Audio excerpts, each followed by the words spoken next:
Via Ronzinella a Mogliano un sabato pomeriggio come tanti, poi all'improvviso sono circa le 17:30 di fronte alla chiesa vicino all'asilo Brucomela compare sul marciapiede un signore anziano in tuta e calzini. A raccontare quei minuti un esercente che assiste alla scena quasi surreale.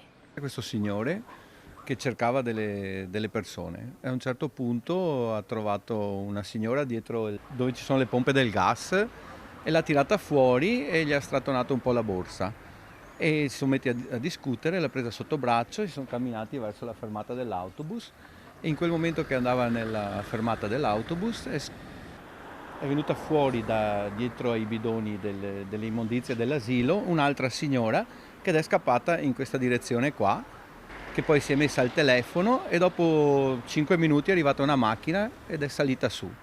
Si è girata e nel frattempo sono andati a recuperare l'altra signora.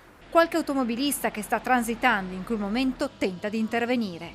Si sono messi in mezzo alla strada a quattro frecce, hanno suonato qua e là. L'auto poi si allontana, sarà lo stesso ottantenne a raccontare al commerciante cosa sia successo. Io poi l'ho aspettato, gli avevo chiesto un attimo cosa era successo, lui mi ha detto che avevano tentato di andare a rubare. Da quanto ricostruito, dunque, l'anziano avrebbe trovato le due donne nella sua abitazione e da lì avrebbe deciso di inseguirle scalzo. Al momento non è stata sporta alcuna denuncia ai carabinieri.